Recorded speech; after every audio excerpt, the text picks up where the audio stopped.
Hello there!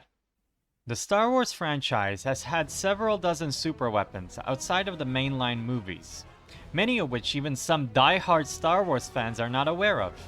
In this video, we will attempt to catalog nearly all of the superweapons that have appeared in the franchise for the nearly 50 years of its existence. And I think there is no better way to do it than by doing it in an iceberg video format.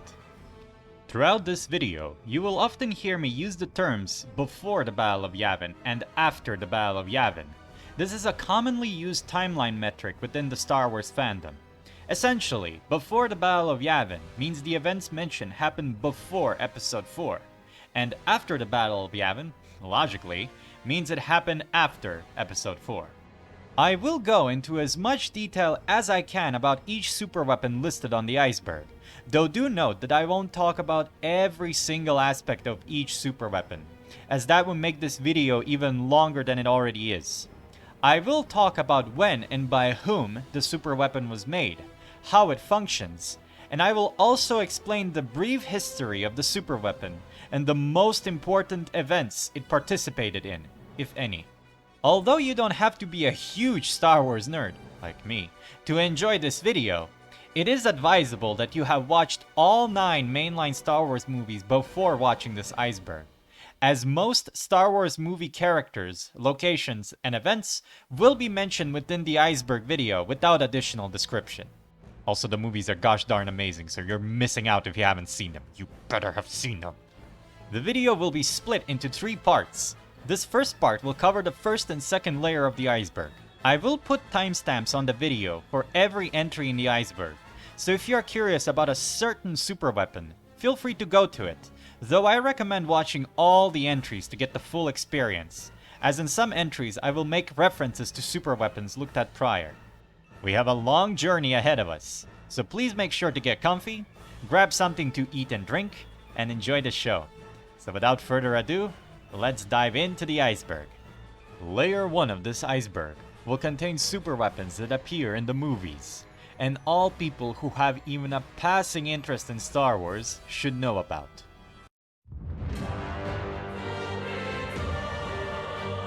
The DS-1 Death Star Mobile Battle Station, or as it is more commonly called, the Death Star, was a massive, moon-sized deep space mobile battle station constructed by the Galactic Empire 19 years after its reorganization from the Galactic Republic.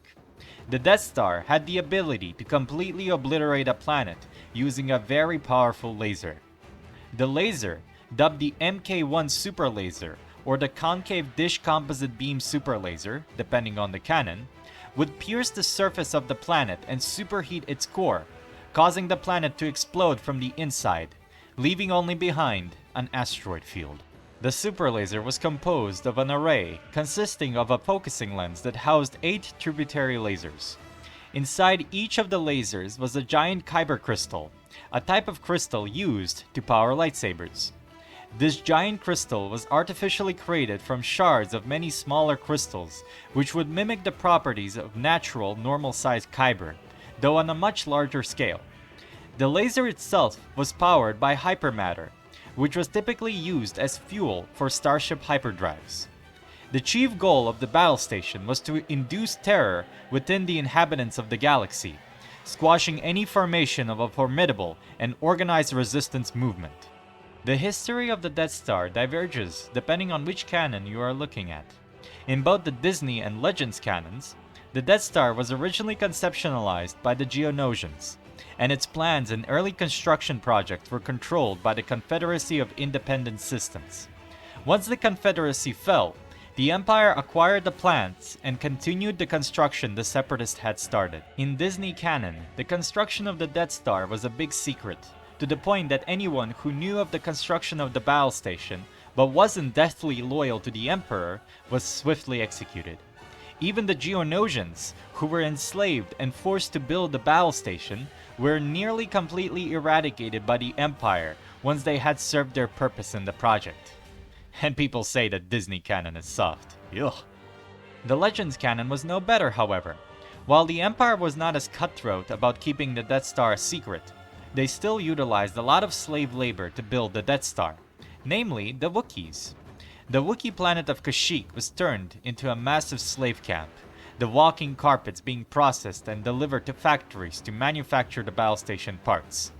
Other non-human species were also enslaved throughout the galaxy and ordered to unwittingly build parts of the Death Star, essentially all of them creating pieces of one big puzzle, while not knowing what the puzzle would eventually look like. Of particular concern was the technology required to create the massive super laser, the heart of the battle station. To this end, Grand Moff Tarkin brought together some of the most brilliant minds of the galaxy, including the all-star engineers Tal Sivron, Qui Zhu, and Bevel Lemelisk, whose name we will hear a lot on this iceberg, by the way, to build a proof-of-concept model at the Maw installation. This model would eventually become known as the Death Star prototype. We will look at this prototype later on as well. The prototype was a success, and the super laser would eventually be installed on the real deal. Once the Death Star was complete, it became the Emperor's favorite toy. In the public eye, the Imperial propaganda marketed the Death Star as a new ore extraction station, which would help the Empire's economy. No civilian truly realized what this station was capable of, though some people who were opposed to the Emperor's rule were greatly suspicious of this new creation. In both Disney and Legends canon, the Death Star super laser was used only a handful of times. In Disney canon, the most notable instance was the use of the Death Star to destroy the holy city on the planet Jedha. This was done to both test the super laser's power and to quash a rebel cell led by an extremist partisan, Saw Gerrera. Although the super laser was used at only single reactor power, it was more than enough to, well, I mean, just look at this. Looks like Pac-Man if he ate a Del Taco taco instead of a pellet. Jesus Christ. In Legends canon, the Death Star super laser was first used shortly before the events of Episode 4, during the Battle of Horus, where a large fleet of Rebel Alliance ships assaulted the Death Star as it was nearing completion. The Death Star's defenses completely annihilated the 500 X-Wings the Rebels had, and the Death Star used its super laser to blow up the command ship of the Rebels during this battle, a Lucrehulk-class battleship named Fortressa. The Empire and its toy were left unfazed by this attack, while the Rebels were shitting their pants, now aware of the full might of the superweapon. The first instance of the weapon being used at maximum power was right after its construction was finished. To cover up any loose ends, the Death Star was used on the planet Despair, I agree, very fitting name, where the last stages of the battle station were built over. It blew up the planet, and countless slaves on it were obliterated alongside it. The second and last time the weapon would be used at its full power was on the planet Alderaan.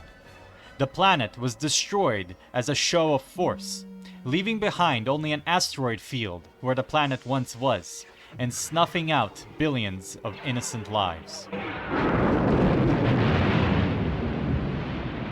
Despite its terrifying power, the Death Star possessed a weakness, a thermal exhaust port that was directly connected to the battle station's main reactor.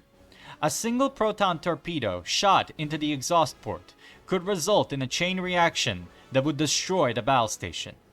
In Legends canon, the reason for this weakness existing was because a Wookiee foreman that was in charge of the construction of the part of the Death Star where the exhaust port was located fell ill, and his replacement did a sloppy job. Yes, I am serious, I can't make this crap up. In Disney canon, however, the reason for this weakness was much more intentional.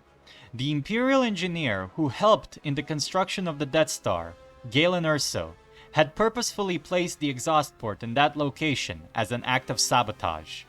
He then attempted to leak the information about this weakness to the Rebel Alliance, with the help of an Imperial pilot defector named Bodhi Rook. Bodhi would travel to Jedha to meet up with Saw Gerrera. Hey, that rhymed! But before he could properly give the information, the holy city of Jedha was blown up by the Death Star, and he was forced to escape alongside Galen's daughter Jyn, Rebel agent Cassian Andor, his droid K2SO, and locals of Jedha, Chirrut Imwe and Baze Malbus, who were also quote-unquote meeting Saw Gerrera at the time. The information Galen provided was lost in the chaos, so the Rebel Alliance refused to send out their limited force to go to what might possibly be a trap.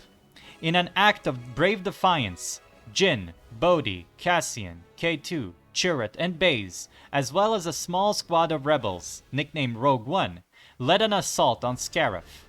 Scarif was a planet that housed the central information database on all Imperial projects, with the goal of acquiring the Death Star plans and delivering them back to the Rebel Alliance. The plan worked, and the Rebel Alliance retrieved the plans to the Death Star, but at the cost of the lives of Rogue One and the large Rebel fleet that was sent out to assist them near the end of the assault.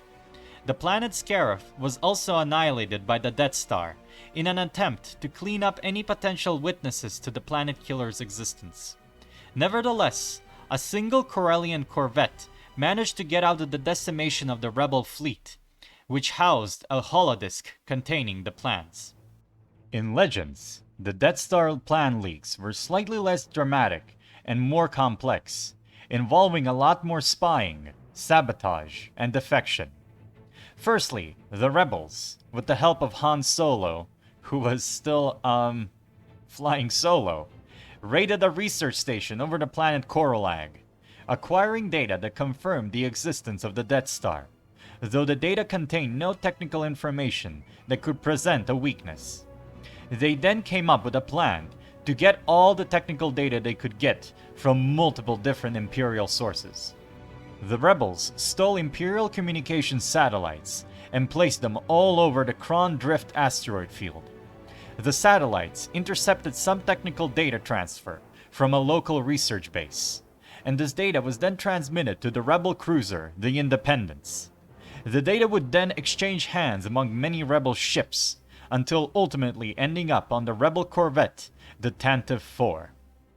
Around the same time this was happening, Imperial defector Kyle Katarn acquired a set of plans containing the Death Star's offensive and defensive weapon layouts, including the super laser schematics, while raiding an Imperial base on the planet Danuda. This data would be transmitted by Kyle to the rebels, who would then forward it to the Tantive 4 as well.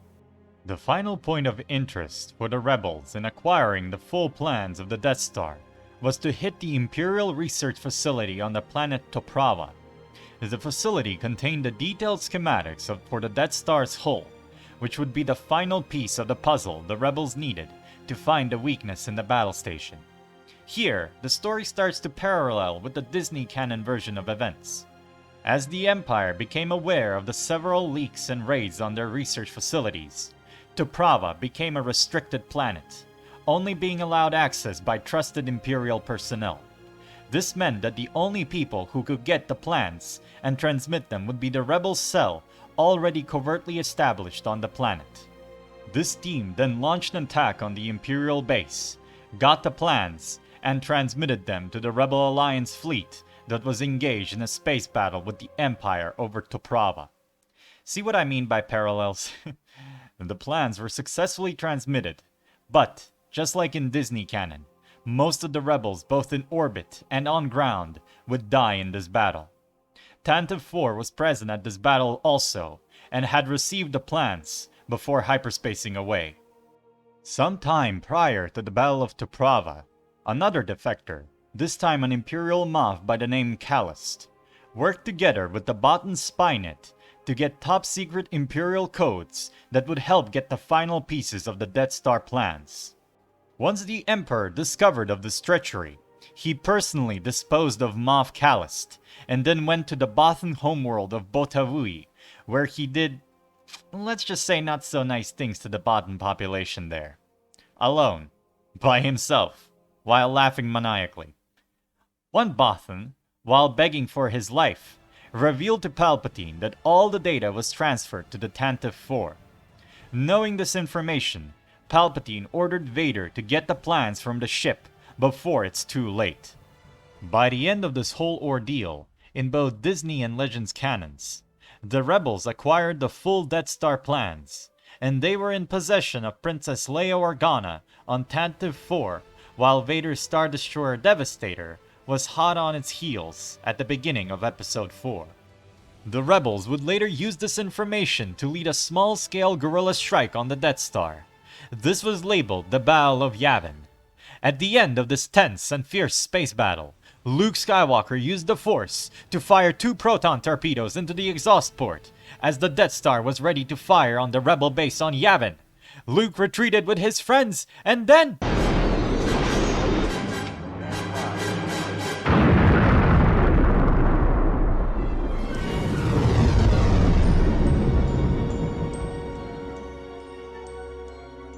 With that, the Death Star was destroyed, taking millions of Imperial lives with it, including those of Tarkin and the highest officers of the Imperial Army. The Emperor saw this as a great failure, and blamed primarily Vader for it. But it was not the end of his ambitions, as we will see in the next entry.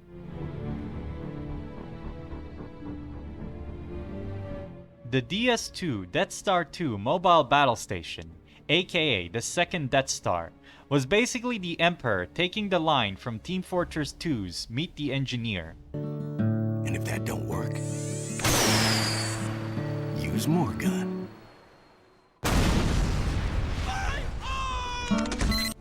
And applying it to practice. It was essentially a bigger and more powerful version of the original Death Star, with its central mode of destruction also being the same, a planet-destroying super laser. Similar to the original Death Star, there are quite a few differences between the development of the second Death Star in both Disney and Legends canon. In Disney canon, shortly after the decimation of the original Death Star, the Emperor Palpatine brought upon the order to start building a second battle station, this one much bigger and more powerful, and without any fatal flaws like the first one. This time around, the plan was to build it very quickly, primarily so that the Empire would be able to stop the growing rebel threat as soon as possible. Many planets were strip-mined for the necessary resources, and a lot more funding was focused on the construction of the new battle station. In Legends canon, the second Death Star actually began construction shortly before the Battle of Yavin, as Palpatine, satisfied with the destruction of Alderaan, ordered for more Death Stars to be built. In both canons, the Death Star was about 60% done 4 years after the destruction of the original Death Star, which was much better progress than with the original one, which took almost 20 years to complete. The second Death Star's construction was done over the remote forest moon of Endor. The construction site was protected by a powerful shield generator stationed on the planet's surface, preventing any potential surprise attacks like last time. The shield generator outputted so much energy that it created immense pressure on the surface of the moon. It was speculated that if the shield generator was allowed to function for long enough, it would cause the ground on Endor to crack and eventually destabilize the moon, dooming all life on it. Despite these precautions, the Emperor had a much more sinister plan set out for this new battle station. Upon completion of its super laser, the Emperor intended to leak the location of the apparently incomplete and inoperable second Death Star to the Rebel Alliance, luring their forces into a devastating trap. The Empire leaked the information on the second Death Star to the Bataan Spynet, an elite espionage network. The Baatans would then forward this information to the Rebel Alliance. The Rebel Alliance immediately began to prepare a plan to stop the Empire's second attempt at the Planet Killer, unaware of it all being a big ruse. To further sell this trap, the Emperor secretly ordered his most loyal agents to sabotage several supply convoys traveling to Endor, to slow down the construction of the battle station and make the Empire look incompetent in the eyes of the rebels. In addition, 24 Baatans were killed during the retrieval of this data, to even further create the impression this leak was unintentional. In Disney canon, the sole person in charge of the construction of the second Death Star this time around was Imperial Moff Tion Jerjerid. He would work diligently on making sure the space station's construction was following along with the schedule. To his ultimate frustration, he was not made aware of the sabotage enacted by the Emperor, so the project's progress was rapidly slowing down. Jar Jared would bring up his concerns with Darth Vader, in hopes he would tell the Emperor to ease up on the deadline. However, Vader basically told them off to quit bitching and work harder, and to tell this to the Emperor himself when he would arrive on the battle station. Needless to say, Jar Jared probably had to go to his cabin to change his pants after that encounter. In Legends canon, Jar Jared only took over the construction of the second Death Star in the later stages of the project. Before him, the person in charge of the project was Bevel Lemelisk, the chief architect of the original Death Star. This is not to say Bevel got this position through applause and great honor. After his first creation was blown up over Yavin 4, Palpatine directed most of his wrath upon the unlucky craftsman. He would torture Lemelisk in horrible ways until eventually he expired from the mistreatment he received. Afterwards, the Emperor revived Lemelisk by cloning his body and putting his soul into the clone using Sith alchemy. This was done because the Emperor saw Lemelisk as too much of a genius to be disposed of, but still saw fit to teach him a lesson in failure. Palpatine then ordered Lemelisk to take the position as the chief architect of a better version of the original Death Star, or else be put into a space woodchipper feet first once again. Lemelisk sought to find as many ways as possible to improve upon the original battle station's design. To start off with, he enhanced the station's super laser targeting system and rate of fire. This allowed it to focus on and destroy moving targets, such as capital ships. The architect also made the station significantly larger in size, to accommodate the larger power supply units needed to operate the enhanced weaponry and systems. To fend off starfighter attacks, Lemelisk had the new Death Star possess many laser batteries that could create a blanket of anti-starship fire. When completed and carrying its full TIE fighter complement, Lemelisk believed that the new battle station would be invincible. Additionally, the large exhaust ports that were the foil for the previous battle station had been replaced with tiny ones placed all across the second Death Star. Although these new improvements seemed solid, during production, Lemelisk was executed and revived by Palpatine a further 6 times whenever the Emperor perceived any slowness or lack of enthusiasm from the architect. He was eventually reassigned from the second Death Star project to a secret Tarkin project, and Moff Jar Jared stepped in to fill in the role Lemelisk left. And I don't mean the role of being Emperor Palpatine's personal chew toy, or one of those old Flash games where you brutalize a guy with all kinds of weapons. You know the ones. Anyways, once the Rebel Alliance acquired the plans for the second Death Star and discovered where it was being built, they immediately launched an operation to put a stop to the construction of the new superweapon.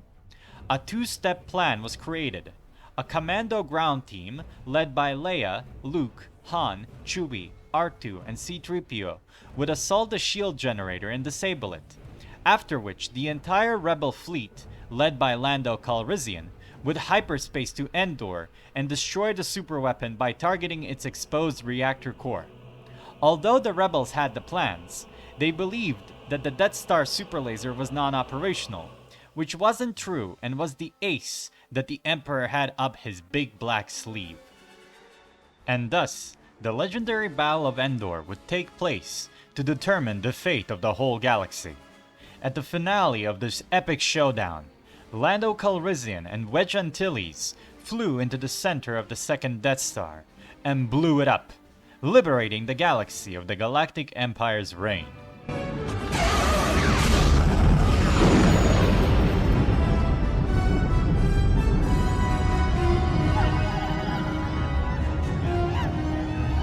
Man, I love when shit blows up. Oh, by the way, while all this happened, Luke confronted Darth Vader and Palpatine and managed to turn Vader to the good side. Vader then sacrificed himself and killed the Emperor. Bye, Palpy! Hope to see you again! Oh shit, we will! Anyways, the destruction of the second Death Star and the death of Emperor Palpatine resulted in the collapse of the Empire. The rebels would then celebrate their ultimate victory, while the remnants of the Empire were plotting to take revenge. In Disney canon, this plot would bloom into the First Order, which would utilize its own powerful superweapon, which we will look at next.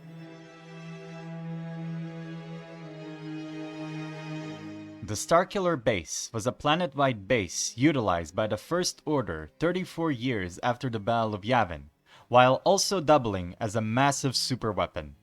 Starkiller Base was located on the icy planet of Ilum, which used to be a treasure trove of kyber crystals the Jedi would use to power their lightsabers. The planet was strip-mined extensively by the Galactic Empire in an effort to get all the kyber crystals the planet had, which would be used to power the super lasers of both the first and the second Death Stars. This resulted in the Empire digging out a giant trench along the equator of the planet. Fun fact, you can see this trench in the game Jedi Fallen Order, when Cal Kestis goes to Ilum to make a new lightsaber for himself. The Galactic Empire eventually fell before completely emptying all the kyber crystal deposits on the planet. The Empire's successor, the First Order, decided to use the planet as their base of operations, and use the remaining kyber crystals found within the planet to build yet another planet killer, this one even more grand than the ones built by the Empire. This superweapon was essentially a massive cannon set up within the giant trench on the planet's equator, which would draw power from a nearby star. It would then fire out a powerful energy blast that could divide into several smaller volleys, each of which could destroy an entire planet in seconds. The star used to power the superweapon would go completely dim, creating eternal night on the planets orbiting it. The weapon was powered by a type of dark energy called the Quintessence, which offered a practically unlimited power source to the First Order. Using a star as a power source, an array of collectors on one side of the planet would gather dark energy in stages, redirecting it to the planetary core, where it was held in place by the natural magnetic field of the planet, as well as an artificial containment field maintained by the machinery the First Order had installed within the crust of the planet. As the planetary magnetic field would not be enough to contain the amount of energy that the weapon required, a thermal oscillator was built into the planet. It generated an oscillating containment field, which allowed the installation to expend considerably less power for containing the dark energy than would be required using a steady containment field. This caused the weapon to be particularly vulnerable when it is charging up to fire, since if the oscillator was destroyed, the crazy amount of energy could no longer be contained within the planet, which would cause it to destabilize with catastrophic results. After the weapon fired, the energy blast outputted by the superweapon was referred to as phantom energy, and it was capable of traveling through a pocket of space called a sub-hyperspace. This phantom energy was thus capable of traveling to any point in the galaxy at near instantaneous speed. When the phantom energy struck a planet, the interaction produced enough heat to ignite the celestial body, creating a small nova. The space-time disruption caused by the phantom energy's passage would make the nova instantaneously visible thousands of light years away. Starkiller Base was protected by a planetary shield that was strong enough to deflect any bombardment and could not be penetrated by any ship traveling at sublight speeds. The shield had a flaw, however, a fractional refresh rate necessary for a shield of its size, which could be exploited by a single ship exiting hyperspace inside the shield, with barely a second to right itself before crashing on the planet's surface. This was seen in the movie when the Millennium Falcon bypassed the shield while traveling at light speed. The shield control was also localized, which meant that, in case it was disabled via malfunction or sabotage, the planet would be unprotected in the time it took technicians to arrive at the shield control and re-establish its operation. If the shield control was damaged beyond repair, it had to be overridden, which was a very time-consuming process. So overall, despite its power, the Starkiller Base was one big volatile ball of crap. Starkiller Base was able to move using rocket pods to propel itself. Additionally, it possessed several hangar bays and barracks for ground forces, containing thousands of ships and troopers, befitting the second half of its name. The first test of the superweapon was done in the Dassault system. The planet-sized base approached the system's star and drained it of all its energy. The base's main weapon would then be tested on the rest of the celestial objects found within the system, completely destroying them all and essentially deleting the Dassault system off the face of the galaxy. Afterwards, with the approval of the First Order's Supreme Leader Snoke, General Hux commanded the base to fire on the capital of the New Republic, Hosnian Prime, and 4 other planets in the Hosnian system, destroying them and a significant portion of the New Republic's fleet. This event became known as the Hosnian Cataclysm, and deeply crippled the New Republic and its morale.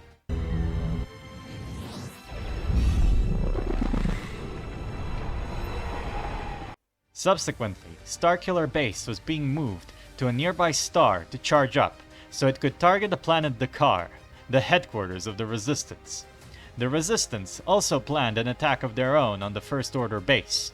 Using reconnaissance data, Finn, a former First Order trooper turned defector, used his experience of being stationed on the base to reveal a critical weak point, the Starkiller Base's thermal oscillator. The Resistance engaged in a massive all-out battle with the First Order over the Starkiller Base. It culminated in Poe Dameron entering the conduit and destroying it from the inside, starting a chain reaction of explosions across the planet's surface. The planet imploded and then exploded, the stored material from the drained sun expanding to create a new microstar in the planet's place. The new star was unofficially named Solo, in honor of Han Solo's passing on the planet. Despite the loss of Starkiller Base, the First Order, having decimated the government of the New Republic, began to reign the galaxy. They would create mass terror across several worlds and began their systematic hunt down of the Resistance and its sympathizers. This would eventually culminate in Palpatine somehow returning back to life and reforming the First Order into the Final Order, which would utilize another superweapon that we are going to look at next. And that one is, as of now, the last mainline movie superweapon. Yes, we have to talk about this freaking thing. I know no one likes it. It's a superweapon, let's just get through it, okay? The Xyston-Class Star Destroyer was a line of planet-destroying Star Destroyers constructed by the Sith Eternal at the behest of Emperor Palpatine during the Galactic Civil War. However, they were only deployed a long time after the Galactic Civil War ended, and were used as the main fleet of the Final Order. A Xyston-Class Star Destroyer was essentially a slightly larger version of the Imperial-class Star Destroyer. Basically, everything about it was the same as the Imperial class, except one major difference. The Xyston-Class possessed an axial superlaser that was attached to the ventral hull where a hangar bay would be placed in a normal Imperial class. The axial superlaser was activated by the direct impulse of ionic energy from the ship's reactor, and would fire a continuous blast that penetrated deep into a targeted planet.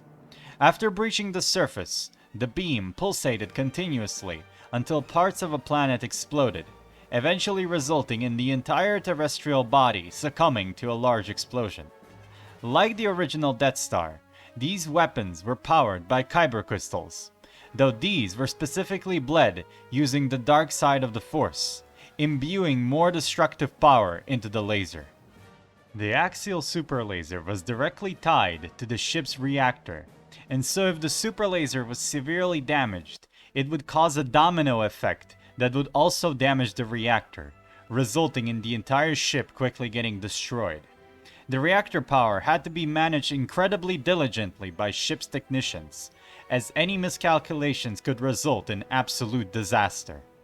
However, in no material I could find did it explain where the heck does a reactor of its size get all this power from, considering the Death Star required a reactor the size of a super star destroyer in order to function and be able to destroy a planet. But you know what? Honestly, who gives a shit at this point? The Xyston-Class ships were built by Palpatine's most loyal followers and cultists on the hidden Sith world of Exegol, and they were kept as a total secret from the rest of the galaxy, including the Galactic Empire itself. Even Darth Vader was not initially aware of the Xyston classes that were being made in secret. Sometime before the Battle of Endor, Vader wanted to usurp Palpatine and take over the Empire, so he traveled to Exegol to confront his master. However, the Emperor showed Vader the hundreds of Xyston classes in the shipyards beneath the surface of Exegol. This terrified Vader so much that he changed his mind in challenging the Emperor's rule. Even when the Emperor initially died on the second Death Star during the Battle of Endor, the construction of the Xyston-class armada did not cease. Shortly after his death, the Emperor spawned back next to his Minecraft bed on Exegol and would control the newly risen First Order from the shadows. The Emperor would lead the First Order using his personal puppet, the Supreme Leader Snoke. Once Snoke was killed by his apprentice Kylo Ren, who continued the war between the First Order and the Resistance, Darth Sidious announced his return to the wider galaxy. When Ren confronted Sidious on Exegol, the Sith Lord raised his entire fleet, all 1,080 Xyston classes, from beneath the planet's surface. The Sith Armada was offered to Ren to bolster the First Order's resources and to rule the galaxy under the perpetual reign of the new Sith Empire. A bit off topic, but I just want to mention the fact that Palpatine first announced his return during a Star Wars event in Fortnite. Like, are you serious? What goddamn timeline are we in right now? What is going on? Following Kylo Ren's duel with Rey on Kev Bir, and Ren's subsequent return to the light side of the Force, Palpatine contacted First Order's Allegiant General Enric Pride to dispatch a Xyston-class Star Destroyer to the planet Kijimi to destroy it as a show of force. Pledging his loyalty once again to his Galactic Emperor, General Pride carried out the orders. The Xyston-class by the name of Daraphan was then sent out from Exegol to Kijimi, becoming the first and only Xyston-class ship to launch into the galaxy at large. The First Order issued Protocol 13 to its ground forces on Kijimi, a protocol the Empire and the First Order used to signal immediate evacuation of all military personnel off the planet. Once the First Order left Kijimi, the Daraphan fired its axial super laser and destroyed the planet. Following the destruction, the Daraphan returned to Exegol and rejoined the Final Order fleet amassing over the planet.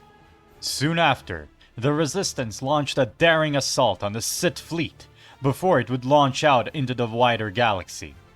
Despite the great odds, this would eventually culminate in both the Sith fleet, General Pride, and Emperor Palpatine all being vanquished by the good guys. Hooray! Movie's over! Nothing else happened after that. Rey didn't call herself Skywalker and didn't see a Force vision of Luke and Leia. None of that happened. Alright, let's move on to the next layer now. Next, we are heading into Layer 2, which will contain superweapons from more well-known, non-movie Star Wars media, such as video games and TV shows.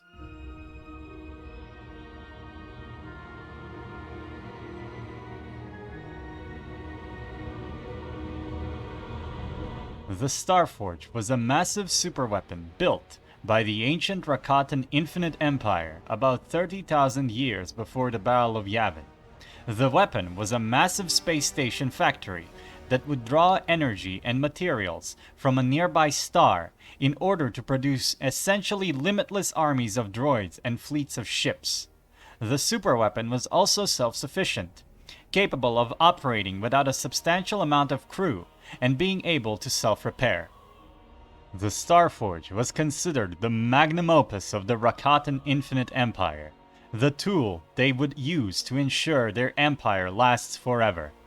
The station was placed flying over the sun that the planet Rakata Prime, the homeworld of the Rakghouls people, orbited. The Starforge didn't have much in terms of self-defense, apart from a few sparse turbo laser batteries, but the weapon still was well defended. First, the moment it would be attacked, the station would go on full alert and start manufacturing a defensive force that would destroy any attackers and invaders. Second, the station and its surrounding area possessed an energy field that would instantly disable any ships and cause them to plummet onto Rakata Prime. The energy field generator would be located on the planet itself and was hidden deep within a Rakatan temple. And lastly, the location of Rakata Prime, as well as the Starforge itself, were very well hidden, their location only being revealed by the ancient star maps that were hidden in faraway places on planets that the Rakatan Empire once ruled, such as the deep forests of Kashyyyk and in the dark depths of the oceans of Manan. This resulted in the weapon not being found for thousands of years after it was last used, and was only found thanks to the living cheat code that was Darth Revan. The Rakatan Empire was built on hatred and sense of superiority, and these aspects would also be the cause of its downfall, in which the Starforge played an important role in this event. One mysterious element of the Starforge was the fact it possessed some level of sentience, as after it was built, it took on the evil nature of its Rakatan creators. As a result of this, the station became a massive host of dark side energy. This dark side energy would then begin to corrupt the Rakatan people to be even more evil than they already were, causing them to become ruthless fighters. The Empire eventually fell into a hate-fueled civil war that would result in its collapse. In the aftermath, a sudden plague erupted, infecting the survivors of the Civil War, which was the final nail in the coffin for the Empire. Although the Empire fell, and the remnants of this once great species regressed into primitive tribes on Rakata Prime, the Starforge remained floating above the planet, an eternal monument to the former greatness of the Rakata people, as well as a testament to their hubris. This next section will contain pretty big spoilers for the game Knights of the Old Republic.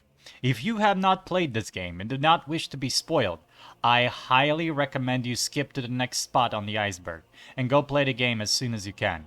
I love this game so much, and its story is one of a kind.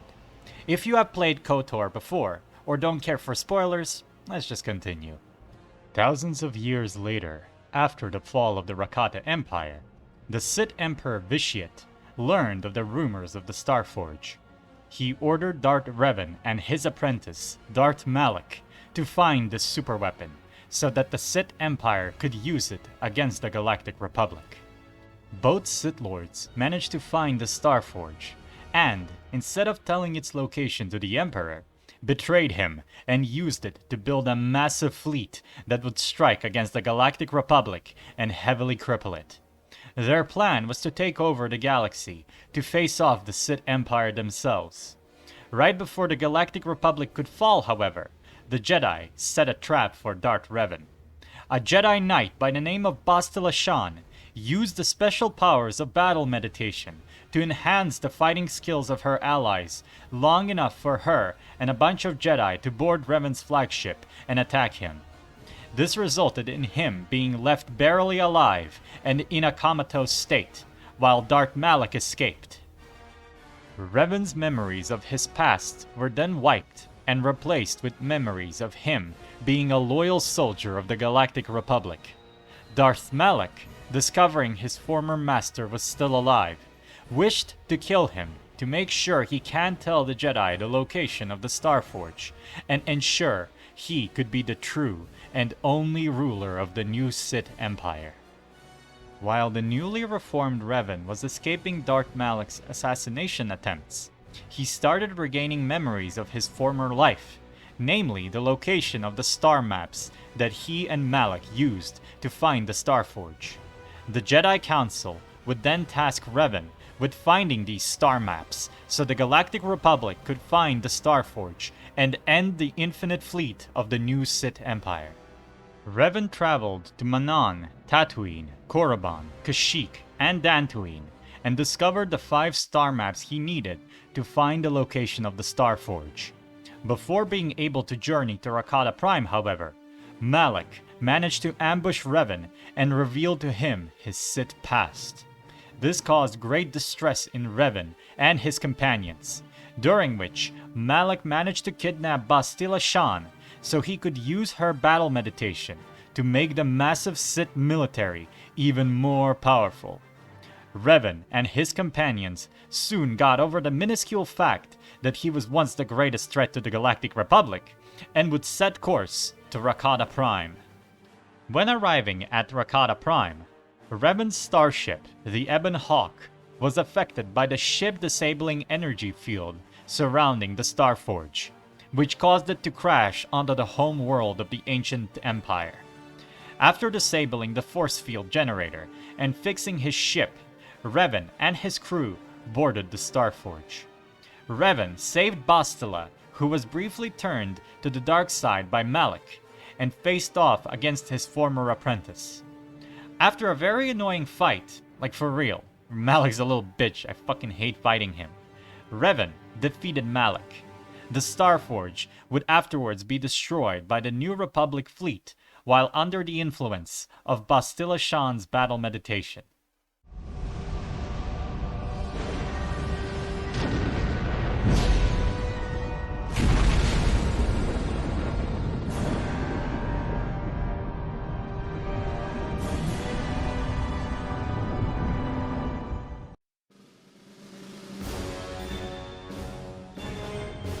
The Defoliator was a superweapon created by the CIS weapon developer Rakghouls and was mainly used during the Clone Wars. The weapon was fairly simple, yet very destructive. It was an artillery weapon of sorts, attached to a modified CIS armored assault tank. It would fire a specialized round that created a massive fury explosion with a big shockwave. The explosion and its shockwave had the unique effect of destroying all biological matter, while leaving machinery completely intact. However, the explosion could not breach deflector shields. This was particularly useful for the Separatists, as their military force mainly consisted of clankers.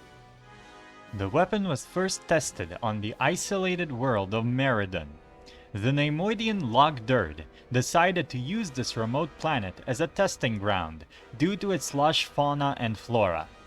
Unbeknownst to him, Jedi Knights Aayla Secura, Anakin Skywalker, and his apprentice Ahsoka Tano, as well as a small squad of clones, crash-landed on the planet during a separate mission. They saw the first test of the superweapon. Observing it completely obliterate some savanna plains, making them look like a wasteland, while leaving the battle droids within the explosion's radius completely undamaged. The next test was to be done on living subjects, and Durd decided to do it against the village of the isolationist natives of the planet, the Lurmen. Upon discovering this upcoming test, the Jedi quickly conjured a plan to foil it. Get it? Foil it? Like the Defoliator? Yeah, not funny, huh? Yeah, well, fuck! The Jedi and clones quietly snuck into the Separatist base in the dark of night and stole 2 deflector shield generators from the base. They then returned to the village with the generators and helped the villagers set up defenses around their home place. The next morning, Durd and his army of droids marched towards the village and prepared to test the superweapon on the innocent Lurmen. As the Defoliator fired its first round, the Republic heroes activated the deflector shields, which defended the village from the destructive shockwave.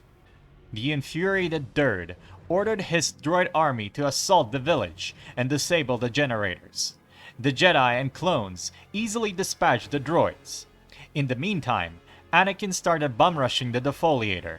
This made the Separatist weapon maker shit his pants and ordered the droids to kill the Jedi, rapidly approaching his location.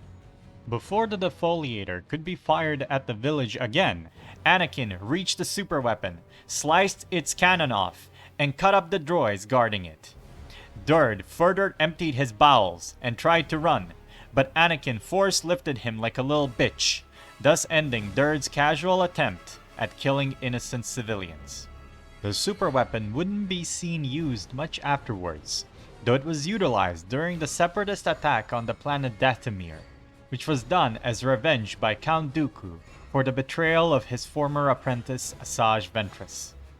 The weapon helped kill many Night Sisters, burned down the lush Dathomir forest, and led General Grievous to the Night Sister village.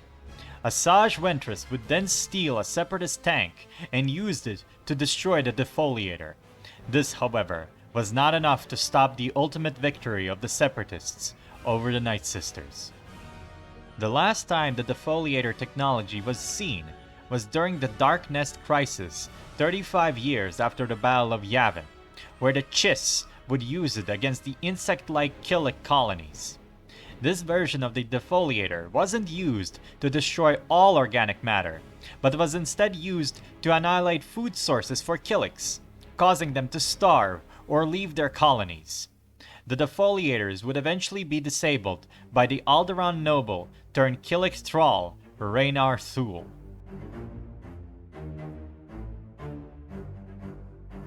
The Electro-proton Bomb was a superweapon developed by the Galactic Republic during the Clone Wars. The weapon was the diametric opposite of the Defoliator we had just looked at. It was a bomb that would detonate and send out an electric ion shockwave in a large area. This electrical shockwave would disable anything mechanical it touched, while leaving organic matter unscathed. The bomb also created an actual combustion explosion, which could create additional physical damage to anything near the weapon's detonation point. However, it was still essentially a large EMP bomb, which is pretty cool. The only time the weapon was used in combat was during the Separatist attack on the planet Malastare. The native people of Malastare, the Dugs, requested the Republic's help to get rid of the Separatist problem. The battle between the Republic and Separatists on Malastare lasted for a very long time, though it started to seem like the Separatists were going to win in this engagement. As a final resort, Chancellor Palpatine permitted the use of the experimental Electro-proton Bomb on the battlefield to turn the tide of battle. The explosion and its resulting electromagnetic burst disabled the droid army, but it also opened up a massive sinkhole on the battlefield, which caused many clones to die from falling into the sinkhole, as well as create great structural damage to the Dug infrastructure in the area. Additionally, the explosion awoke a giant monster that slumbered beneath the battlefield, the Zillo Beast. The Republic subdued the kaiju monster and took it to Coruscant to study. It would later break out of its containment and go on a Godzilla rampage across the city planet until finally being slain. The Electro-proton Bomb was never seen used again after the incident on Malastare, though there were rumors that the Empire was developing a similar, but improved version of the superweapon. However, it is unknown if the development of the weapon was finished before the Empire fell, as it hadn't been observed to be used during the Galactic Civil War.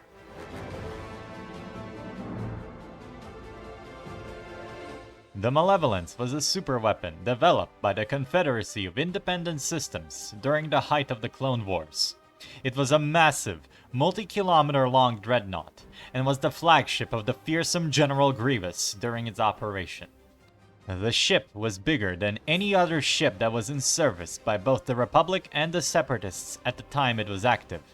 It was very heavily armed, possessing 500 turbo-laser batteries and several proton torpedo launchers. The ship also possessed a large complement of droid starfighters that could defend it against enemy fighters and bombers. While this is impressive, the Malevolence was best known for its centerpiece weapon, two big ion pulse cannons that were jutting out of both sides of the ship. These cannons would fire out massive ion pulse shockwaves directly in front of them, which would turn off any spaceship or space station the shockwave came in contact with. This could, and would, completely disable any enemy fleet that would face off against the Malevolence, allowing it and its accompanying ships to decimate the enemy fleet without much opposition. The extra sadistic aspect of this battleship was that it possessed the so-called pod hunters that would contain battle droids, which would seek out and kill any personnel hiding within escape pods of the destroyed enemy fleet, ensuring no survivors could remain to tell of what kind of ship could completely annihilate an entire fleet so effortlessly. The ship was first spotted by the Republic forces around 22 years before the Battle of Yavin by the Jedi General Ares Noon and Clone Commander Kite, who were on an inspection in the Fu system. Grievous took the opportunity to fire the ion cannons on Noon's fleet and then firing upon the disabled fleet, destroying it and killing the Jedi General. High Jedi General Plo Koon led his own fleet to investigate Noon's fleet's last known location after losing contact with him. Plo Koon's fleet discovered the Malevolence in the Abrogado system, and his first plan of action was to report as much information as he could about the superweapon before engaging it. But before he could do so, General Grievous jammed the Republic fleet's comms and proceeded to annihilate it with the Malevolence's ion cannons and turbo laser batteries. The pod hunters were then deployed and killed all clone troopers hiding within the escape pods, except the escape pod containing Plo Koon and his clone trooper squad. They destroyed the droids and were rescued by Anakin Skywalker and Ahsoka Tano just in time, who were sent out to help out Master Plo after communication with him was lost. Also, I want to point out how fucking cool Plo Koon is. He calmed the situation down and told his clone troopers they aren't expendable and he will rescue them. That's so freaking cool. Oh boy, I hope this kindness will be paid back to him by the Oh, never mind. Bye! Anyways, Anakin, Ahsoka, Master Plo, and the surviving clones made their escape from the Malevolence and reported back to the Galactic Republic of what they discovered about this new separatist superweapon. Grievous was then tasked by Count Dooku to take the Malevolence to assault a Republic medical center in the Khalida Nebula. The Republic figured out Grievous's plan before he arrived and prepared a defensive tactic against him. While the Malevolence took the long way around due to the medical center being surrounded by the aforementioned nebula, Anakin and Ahsoka, alongside several clone pilots, took a squadron of Y-wing bombers through the nebula to take the Malevolence by surprise, while Obi-Wan Kenobi took his fleet to defend the medical station. Upon exiting hyperspace, the Malevolence immediately began to attack the fleeing medical frigates. As this was happening, Anakin and his squadron of Y-wings exited the nebula and began engaging the Dreadnaught. The Malevolence deployed droid fighters to engage the bombers. In the meantime, General Grievous, being the ingenious strategist that he was, decided to use the ion cannon on the little nimble Republic bombers, because of course that would work. The ion pulse cannon was fired, and to no one's surprise, it disabled only 3 Y-wings. Oh, and also all the droid fighters present. So yeah, without any further opposition, Skywalker and the remaining Y-wings attacked the Malevolence and managed to disable its central ion cannons, as well as damage the engines, which prevented the ship from hyperspacing away. With the Dreadnought now crippled, the Republic fleet began to engage the Malevolence, which was trying to limp away from the fight while its engines were being fixed. However, the Separatists had the combat equivalent of drawing a +4 in Uno. Chancellor Palpatine had Padme Amidala sent on a mission to declare a peace treaty with the intergalactic banking clan, and just so happened to stumble onto the ensuing fight. She was quickly captured by the Malevolence. But, being the badass that she is, she evaded being taken hostage and informed Anakin and Obi-Wan of her predicament, all the while pissing off Grievous even more. Both of the Jedi boarded the Malevolence and rescued Padme, after which Obi-Wan had a brief face-off with Grievous. While this was happening, Anakin and Padme breached the ship's bridge, destroyed all the droids there, and sabotaged the ship's navigations. The three later met up and fled from the Malevolence. Grievous realized that the fight was lost and also escaped on his own starship. Shortly thereafter, the droids fixed the starship's hyperdrive and began plotting a course to leave the battle. However, the sabotaged navicomputer plotted a course right into a nearby moon. Before the droids could reset the navicomputer, the Malevolence crashed headfirst into the moon and was completely annihilated.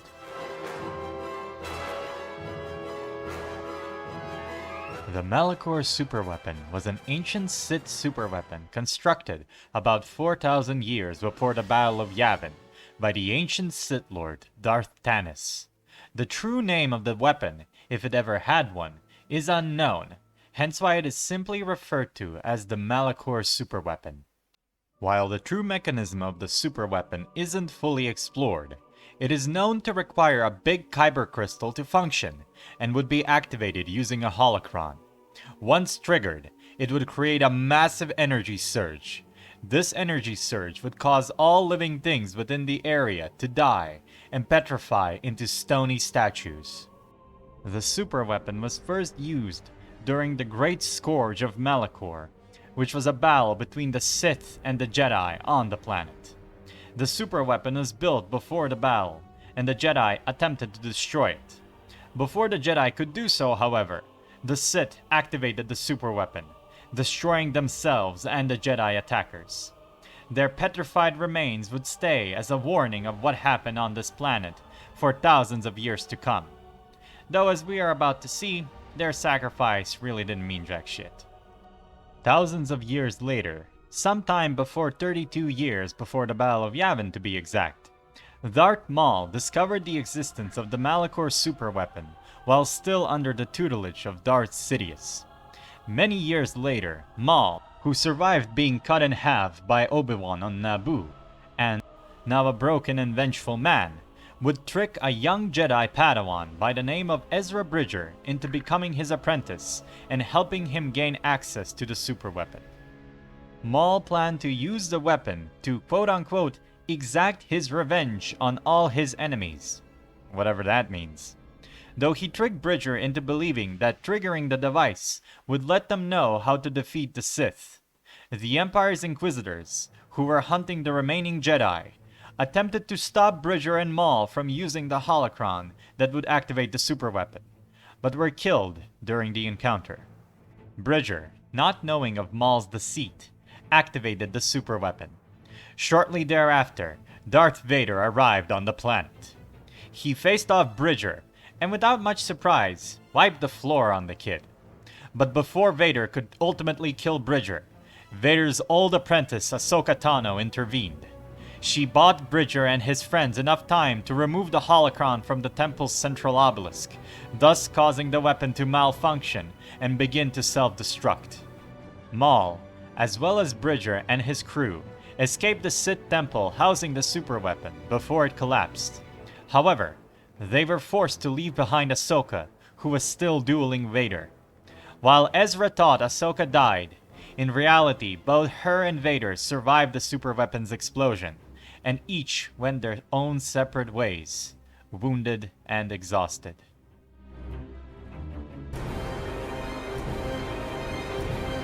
The Eclipse-class Dreadnaught, or more commonly known as the Eclipse-class Super Star Destroyer, was a massive battleship class manufactured by the Galactic Empire and its successor, the Dark Empire, some years after the destruction of the Death Star. The Eclipse class was not as long as the more well-known Executor class, but it was overall much larger. This is due to the fact the ship possessed a massive reactor that was necessary to power the reason the starship was deemed a superweapon, an axial super laser. The axial super... Hey! This is the wrong super laser footage! Get this shit out of here! No one likes this movie! I said get this shit...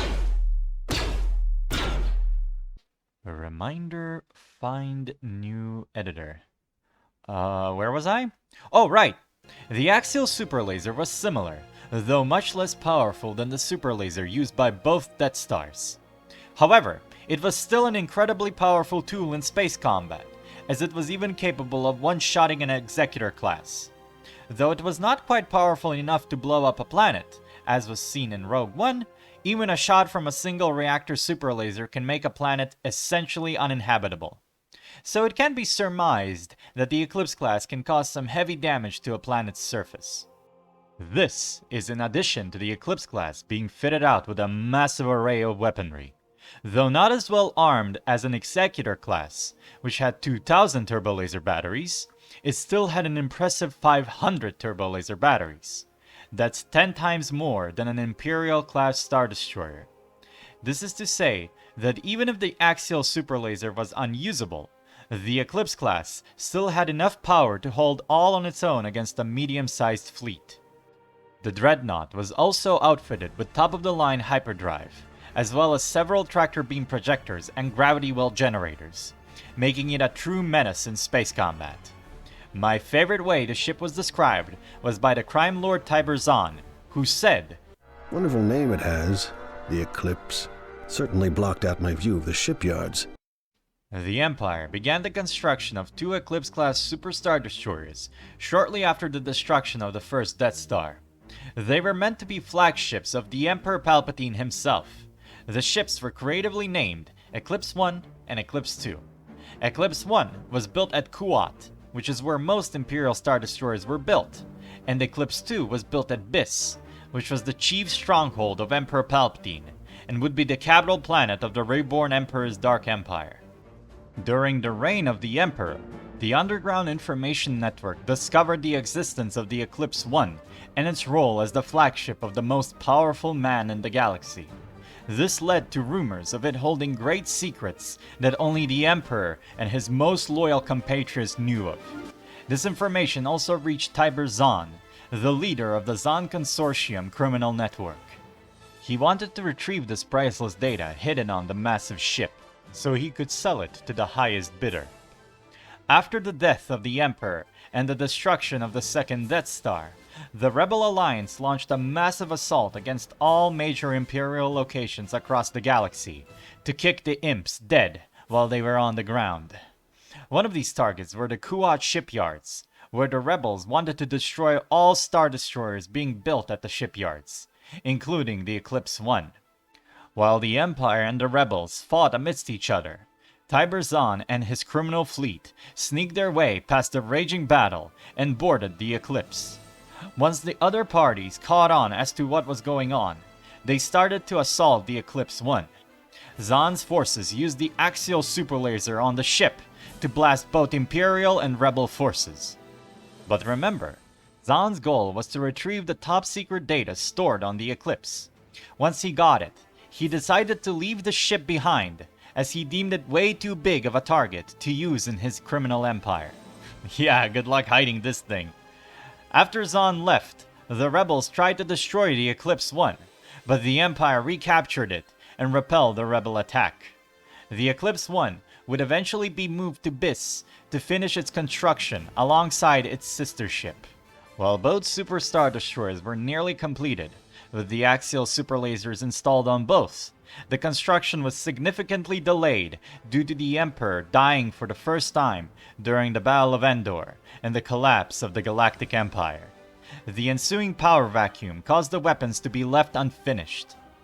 While most leaders of the Imperial Remnant wished to scrap both Eclipse classes as their expenditure was too high, once the Emperor somehow returned from the dead and quote-unquote convinced these leaders that the Eclipse-class line was to remain, the construction of both ships was continued.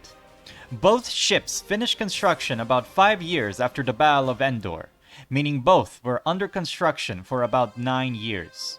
Around 6 years after the Battle of Endor, the Emperor decided to launch a campaign against the New Republic, and would lead it using both of his Eclipse classes. He would often take the Eclipse-1 in surprise strikes against several New Republic fleets.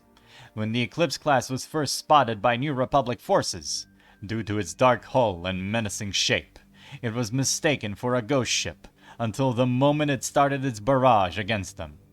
The Eclipse-1 would eventually be destroyed over Pinnacle Moon, where the Emperor attempted to use a powerful dark side force power, a force storm, to destroy the Republic fleet amassing there.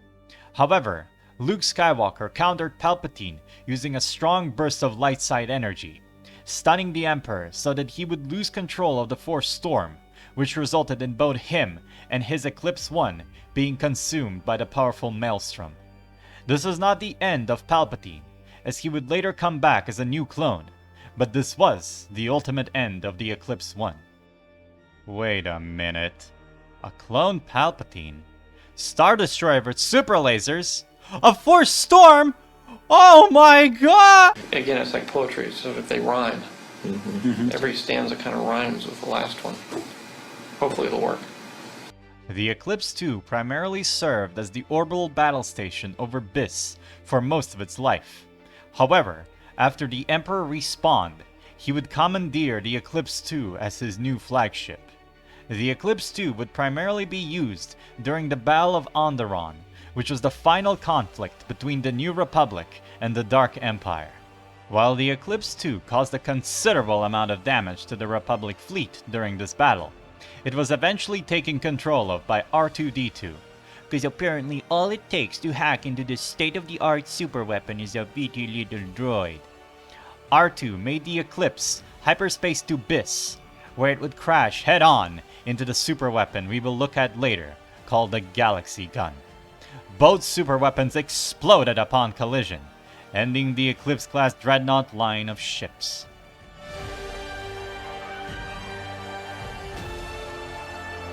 The Mass Shadow Generator was a superweapon built about 4,000 years before the Battle of Yavin by Revan's forces during his war against the Mandalorians. The superweapon was a device of unclear shape that would be deployed on a planet's surface. Once the weapon was activated, it would use the planet's natural gravity field to create a large gravitational vortex on the planet, sucking in anything in its orbit, as well as completely wreck the celestial body itself. This weapon was only used once, during the final battle of the Mandalorian Wars on the planet Malachor 5. And yes, I know, there are 2 superweapons used on Malachor, though the previous one was used in Disney canon, while this one was used in Legends canon. The Mandalorian Wars were a great and destructive conflict that raged between the Mandalorians and the Galactic Republic. Revan and Malak, who were still Jedi at the time of the war, were also present during the conflict, and were important military figures within it. Revan had won several battles against the Mandalorians, and reclaimed much of what the warrior culture had captured in years before Revan joined the war. But, due to Mandalorian guerrilla warfare strategies and their unquenchable bloodlust, even bigger victories against the Mandalorians weren't enough to make them surrender. Revan decided to create one final battle between the Republic and the Mandalorians that would end this brutal war. He amassed a great fleet of Republic ships over Malachor 5 to lure the remaining Mandalorian forces to them for one final showdown. The Mandalorians took the bait and thus began a massive battle to end all battles. While the conflict was taking place, Revan challenged Mandalore the Ultimate, who was the leader of the Mandalorians, into a duel. After an epic show of combat, Revan slayed Mandalore. Jedi Knight Mitra Surik, who was in charge of activating the superweapon when the time is right, observed that the Mandalorian fleet was close to the planet. Knowing the trap was ready to be sprung, she ordered the creator of the Mass Shadow Generator, Bao Dur, to activate his creation. The weapon was intended to destroy only a significant portion of the Mandalorian fleet. However, at the cost of everyone's sanity, it worked much better than expected. Moments later, Surik watched in horror as a significant portion of both fleets were suddenly drawn from orbit into a vast gravity vortex that was powerful enough to crush countless ships into the planet's crust and fracture the world to its very core. This vortex would suck in almost all ships present at the battle, both Mandalorian and Republic ones. Countless people lost their lives in this massacre, which lasted only a short while. In the wake of their fleet's almost complete annihilation by the Mass Shadow Generator and the death of their leader, the Mandalorian survivors rapidly transmitted their unconditional surrender to the Republic, thus ending the Mandalorian Wars. Malachor 5 was turned into a hellscape as a result of the use of the superweapon. The once lush and colorful planet became a big dead rock, its surface covered in jagged cliffs, ship debris, and constant storms. The planet didn't even look like a sphere anymore. It had a very unnatural shape to it, as if barely being held together. The planet's surface and its surrounding orbit also experienced major gravitational anomalies, making it quite dangerous for ships to fly near the planet. It is important to note that the weapon was left on the planet, but not destroyed, and would still be able to be used long after the Battle of Malachor 5. 9 years after the end of the Mandalorian Wars, Surik, who was tasked with killing the remaining 2 lords that were in charge of the Sith Empire, Darth Traya and Darth Sion, traveled to Malachor 5 in pursuit of them. At the Traya's Sith Academy located on the planet, she fought the Sith forces occupying the Corpse World and defeated the 2 remaining Sith Lords. Soon after, Surik and her remaining crew escaped the planet, and the mass shadow generator was activated once again by Baldur's remote. The sudden release of the gravity vortex destroyed what was left of the planet, as well as the superweapon itself. About 300 years later, a Sith cult named the Unmasked attempted to rebuild the mass shadow generator, and their leader was planning to unify her consciousness with the superweapon. Before she could do so, a strike team made up of forces from both the Republic and the Sith Empire put a stop to the cult's plan and demolished the superweapon.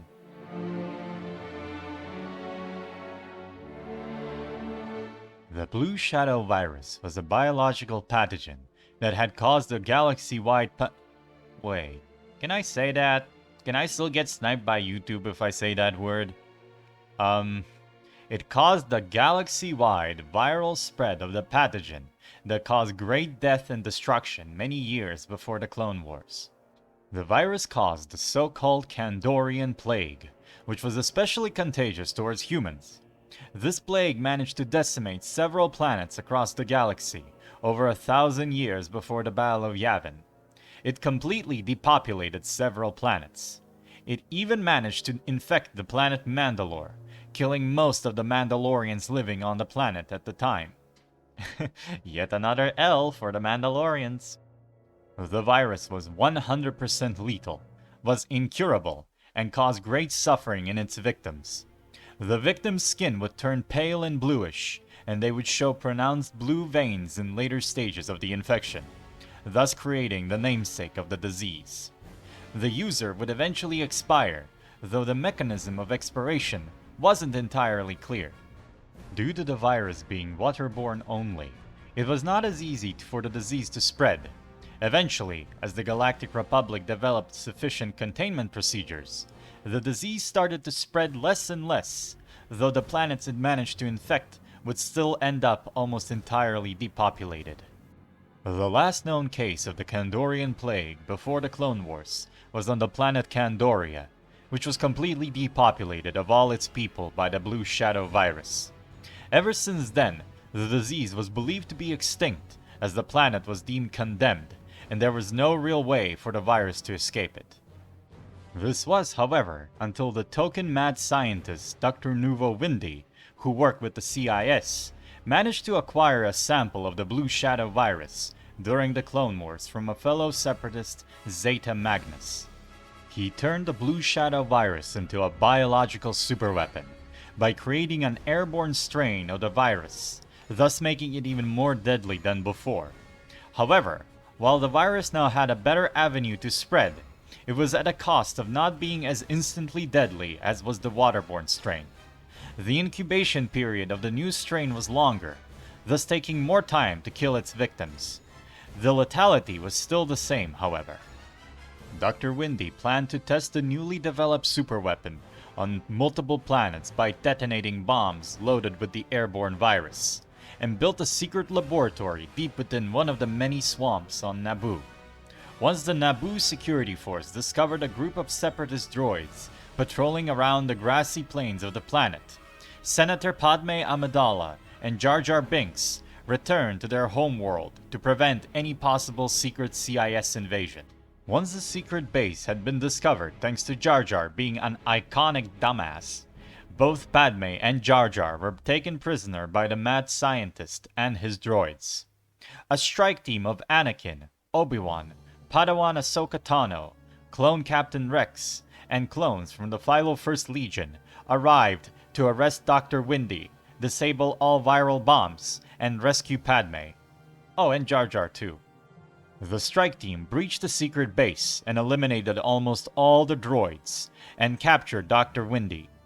Before being captured, Windy triggered the countdown sequence for the bombs containing the Blue Shadow virus. Although the bomb squad present defused nearly all the bombs found in the storage, one of the bombs detonated, flooding the underground complex with the deadly virus. While Anakin, Obi-Wan, and Dr. Windy were outside the complex, Padme, Ahsoka, Jar Jar, Rex, and some clones were still inside the base when the bomb detonated. To prevent the virus from getting out onto the planet's surface, the crew locked themselves inside the bunker while wearing containment suits. It could be observed that the airborne strain of the virus made the air distinctly misty and blue, further supporting the namesake of the pathogen. During a scuffle with droids still inside the bunker, Padme's containment suit was breached and she became infected with the plague. As the Naboo security force escorted Dr. Windy away, it was revealed to Anakin and Obi-Wan that a potential cure to the virus had been found. A Rigsa plant root, found only on the planet Aigo. Both had to do this mission quickly, as Padme was quickly getting worse, and the rest of the crew inside the bunker was running low on oxygen as well. After a daring adventure on Aigo, Anakin and Obi-Wan managed to get the root and brought it back to Naboo to make an antidote. Once the antidote was made, the crew inside the complex was rescued, and the virus was neutralized, preventing yet another outbreak from occurring. Unfortunately for the galaxy, many years later the Galactic Empire would once again rediscover the virus. They would modify it and use it against certain rebellious planets. One such case was with the planet Dental, not long after the Battle of Yavin. Dental's imperial government was overthrown by a burgeoning political party, and the planet declared independence from the Empire. In response, the Empire deployed the Blue Shadow virus on the planet, causing all 10 billion people on the planet to die in just 2 months. 2 fucking months, bro! Holy sh*! The Empire would wash its hands of this action by claiming the plague's release was a terrorist attack. As to why the Empire wouldn't use the Blue Shadow virus willy-nilly on the Rebel Alliance is not quite explained, but I assume it is because of how spread out the Alliance is, and how they mostly operated in small cells across the galaxy. Thus using a virus against them, and risking it infecting Imperial civilians, might have been more of a hassle than it's worth.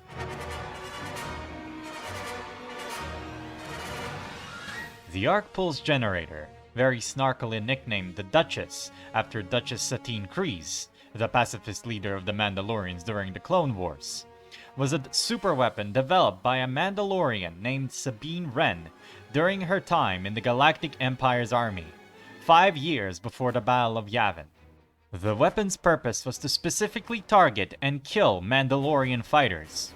Great, we got another superweapon specifically designed to kill Mandalorians. Something tells me people in the Star Wars galaxy don't really like those guys. It was a circular-shaped device that would fire out bolts of electrical current. This current would specifically gravitate towards anything made of Beskar, which is a rare and durable metal of which Mandalorian armor is made of. The current would superheat the armor, supercooking its wearer and turning them into ash. The superweapon could be equipped as a primary weapon on AT-DP Walker. Although its primary function was to be used against Beskar users, it could also be reconfigured to target other materials, such as plastoid, which is what most Stormtrooper armor is made of. Though it seemed to not fry Stormtroopers wearing the armor, but simply incapacitated them or shocked them to death. Pretty good design choice by the Empire, I must say. Make your weapon be usable against the main thing your boys in white wear. Although Sabine created the Duchess in an effort to make herself the best Imperial cadet, once she saw the Empire use the superweapon against her people, she realized her grave mistake. She sabotaged the prototype weapon, destroyed its schematics, and defected from the Empire, and later joined the Rebel Alliance. Despite her best attempts, the Empire recovered the schematics and rebuilt the superweapon. Sometime after Sabine deserted from the Empire, a civil war broke out on Mandalore after Clan Ren, the clan Sabine belonged to, rebelled against Clan Saxon, the ruling clan of Mandalore that was allied with the Empire. The governor of Mandalore, Tiber Saxon, prepared to use the arc pulse generator against the traitorous Mandalorians, and fitted it on an ATDP. Though it was weaker than Sabine's original design, Saxon ordered it tested against Clan Ren during the Civil War, and the weapon was used to kill multiple members of the clan, leaving nothing behind besides a bunch of Beskar and ash. After witnessing the destructive capabilities of the weapon, the rebels planned to destroy it, with Sabine volunteering to lead the mission, as she felt personally responsible for it. As she should have been. She was joined by her friends, the Spectres, and Bo-Katan Kryze, the sister of Duchess Satine, and the rightful heir to the throne of Mandalore, which was stolen from her by Clan Saxon. Ren boarded Saxon's Star Destroyer with a strike team to destroy the weapon and erase all data on it from the Imperial databanks. As the rest of the Spectres engaged Imperial forces in the hangar of the ship, Ren and Bo-Katan located the weapon. However, they were ambushed by Tiber, who took Bo-Katan hostage and threatened to kill her if Ren did not upgrade the weapon to make it as strong as it used to be. Thinking quickly, Sabine tricked Tiber into believing that she amplified the weapon's power. In reality, she adjusted it to target Stormtrooper armor instead, and when Saxon activated it, he incapacitated himself and his own Imperial troops. Sabine then used the legendary Mandalorian Darksaber to damage the weapon's core, which caused it to violently explode and blow up Saxon's Star Destroyer as Sabine and her strike team escaped.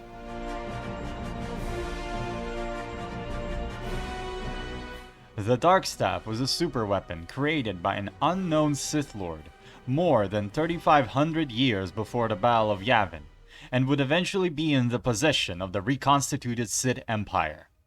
You know, judging by the fact that the ancient Sith made so many superweapons, I am truly surprised that the Star Wars galaxy is still in one piece. But anyways, the Darkstaff was considered to be one of the most powerful Sith artifacts ever created, as it had the power to not only single-handedly destroy entire star systems, but also to create time rifts, which would allow its wielder to travel in time. The creator of the artifact is unknown, though Darth Revan speculated that the Darkstaff was some sort of Sith experiment gone wrong. It is possible that its creator either died as a result of its creation, or was perhaps sent into a random point in time, which creates a whole can of worms of potential fan theories. The Darkstaff was sentient, and would attempt to influence people to use it for destruction. Darth Revan described the artifact as sadistic, deceitful, and power-hungry. It thrived on the suffering of others, and its primary aim was to cause destruction wherever it went. The Darkstaff always ensured that it was discovered only by those by whom it wished to be found, and when someone wielded it, the staff warped the mind of its user and used its power to make it extremely difficult for the artifact to be taken from its owner. It desired to consume all, but especially the Force itself. Hence why even the dark side of the Force itself despised the artifact, and would attempt to destroy this mistake that was created by its users. The ancient Sith Empire eventually rediscovered the Darkstaff, and deemed it too dangerous to be used in the war against the Galactic Republic. So they locked it away in a big storage facility called the Arcanum, where other powerful Sith artifacts were held. The container housing the staff had warning labels indicating that the artifact inside should not be interacted with in any way, neither physically nor mentally. You know the thing is strong AF when even the Sith are afraid of it. Eventually, however, around 3,600 years before the Battle of Yavin, the Arcanum was breached by a renegade Sith named Darth Tagris, who stole the Darkstaff and delivered it to the Dreadmasters, 6 powerful Sith Lords who splintered off from the Sith Empire to create their own powerful alliance, the Dread Guard. A group of operatives either from the Galactic Republic or the Sith Empire would later find the Darkstaff in the possession of Dread Guardsman Warrow, who would use it to fight against the operatives. The guardsman gained immense power thanks to the staff, but was also progressively being driven mad throughout the fight. Eventually, Varro lost control of the powerful artifact, and it drained him of life mid-battle. The Darkstaff then proceeded to float into the air and exploded, seemingly destroying itself. However, in reality, it just teleported itself away from the battlefield, and would eventually be rediscovered on the planet Oblis. There, it did some really diabolic stuff. The Darkstaff planned to destroy Oblis, so it began to manipulate the planet's natives, the Obli. It used its energy-draining abilities to attract a shadow creature, a type of energy-based being that fed on emotions. The shadow creature settled into the orbit of the planet Oblis and began to meld itself into the atmosphere of the world, growing in size. As a result of the Darkstaff's influence, the Obli began to view the shadow creature as a threat, and their scientists planned to use the newly discovered artifact to power a weapon that would send the shadow creature away from their world.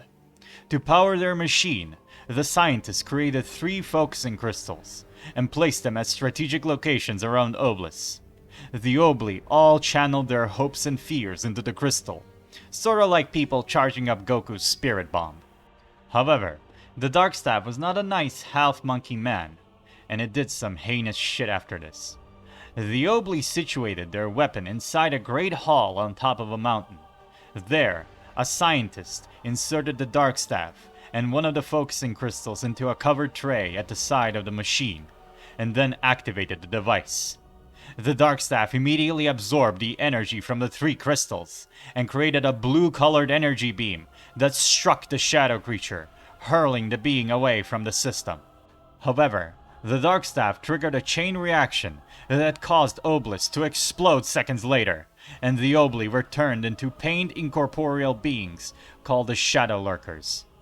The Darkstaff would then drain the power from these Shadow Lurkers, and the Lurkers in turn would try to drain living energy from anything nearby to prevent themselves from being completely absorbed by the staff. Yep, I am just as traumatized by this shit as you probably are.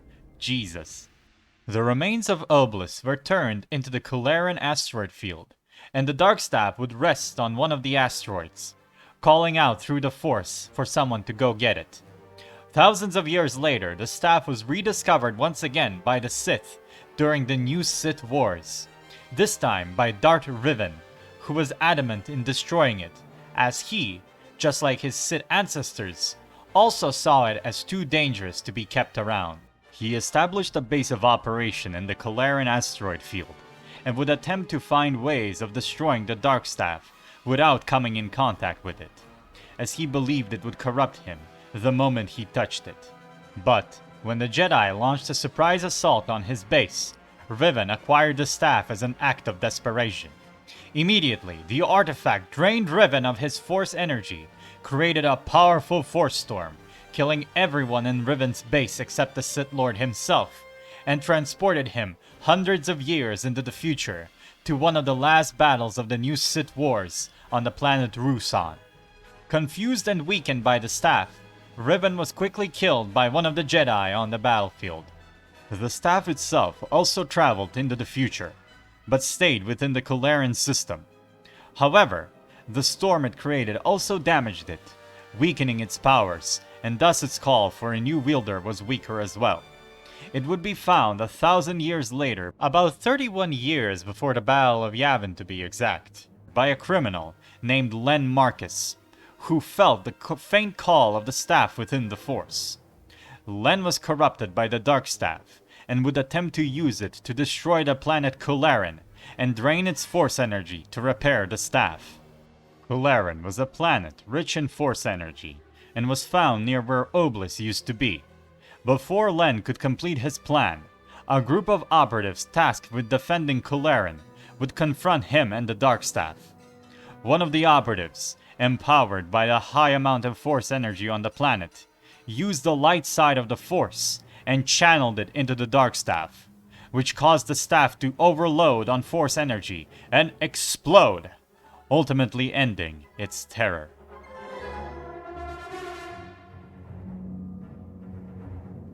The Muur Talisman and its associated plague were created more than 4,000 years before the Battle of Yavin by the ancient Sith. It was a Sith artifact that looked like a weird parasite-like being coated in gold. It was created by the master Sith alchemist Sorza Sin for her colleague Karnus Muur, from whom the talisman got its name. This artifact has a very interesting and long story, so strap in and listen closely.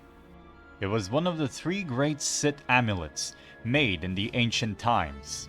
The second one belonged to Sith Lord Remulus Drapa, who used it to control ancient Leviathans, which we will look at later on in the iceberg. And the third one was for Sorza Sin herself, though what her amulet could do is left unknown. The Muur Talisman gave its wearer the ability to turn nearby humanoid beings into mindless servants of the wearer, the Rakghouls. The Rakghouls were mutants that possessed pale, greenish skin, no visible eyes, sharp growths running down their spines, and incredibly sharp claws and teeth.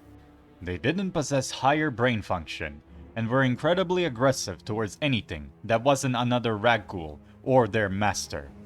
The mutation process of our humanoid turning into a Rakghoul was fast and agonizing, as the individual would have their entire body structure remade in just a few seconds. The talisman also contained Muur's soul within it, and once Muur's physical body would die, the amulet would seek out the nearest susceptible person and attach itself to them. Muur's soul would then attempt to take over their body, essentially making him immortal as long as the amulet is intact. While the Muur talisman was powerful, it had its limits. Muur had to exude the talisman's influence on others, using the Force to turn them into his Rakghouls, but could not affect Force users or certain non-humanoid sentient species. To counteract this limitation, Muur designed the Rakghoul Plague, which could further spread this mutating power even beyond his influence. The Rakghoul Plague was a virus that permeated within every single Rakghoul in existence, and could be transmitted via a bite or a scratch. Once bit or scratched by a Rakghoul, the victim would suffer through an incubation period lasting approximately 6 to 48 hours, depending on their immune system, species, and the location of the injury. The victim would then transform into a Rakghoul, one fully capable of spreading the Sith-made disease onto further victims. This could theoretically result in a single Rakghoul being capable of spreading the disease to every single humanoid on a planet, making the whole celestial object a Rakghoul world in a very short time. The Rakghouls could also just kill their victims using their strength and sharp claws, which is more often what happened, as their blind aggression would result in them continuing to maul their victim until they are nothing but a red, mushy pulp. Though some people would argue that that is a more favorable fate than turning into one of those things. The talisman would exchange hands many times after the first death of Muur, but his final resting place was suspected to be in the Undercity of the city-planet Terrace. The Undercity was a dark place where vagrants and rejects of the society of Terrace would live in. It was infested with Rakghouls, which would hunt and kill the defenseless within this part of the world. The talisman would eventually be discovered by the Mandalorians during the Mandalorian Wars nearly 4,000 years before the Battle of Yavin. Led by a scientist named Pulsifer, they uncovered the amulet and took it to the icy planet of Jebel for further study. As the amulet was being transported, it took control of Pulsifer's body and infected the rest of the Mandalorians on board the transport vessel with the Rakghoul Plague. After the ship landed on Jebel, the squad of infected Mandalorians left the ship and swiftly turned into Rakghouls. These abominations rampaged through the Mandalorian base, killing some and turning the rest into more Rakghouls. This created a massive domino effect that resulted in basically the entirety of the Mandalorians on the planet to become Rakghouls, obedient to their Lord Muur. In this instance, the mutation happened nearly instantly after being bitten, suggesting that the effect is accelerated if the amulet's holder is nearby. Soon after all the Mandalorians on the planet were overtaken by the plague, the amulet released control of Pulsifer, and he was swiftly ripped apart by the other Rakghouls. The amulet then took control of a Jedi Master, Celeste Morn, who was a stowaway on the Mandalorian transport ship. Before the Talisman could corrupt her, she sealed herself and the artifact in a stasis pod. Mandalorian Commander Cassius Fett would then order the complete nuclear bombardment of Jebel to eliminate the Rakghouls on the planet and stop them from potentially spreading to other worlds.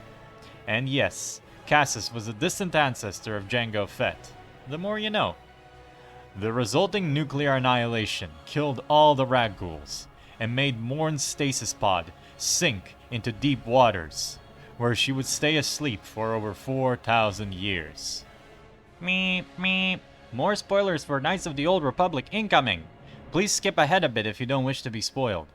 A while after the Mandalorian Wars, the new Sith leader Darth Malak was hunting his old master Darth Revan.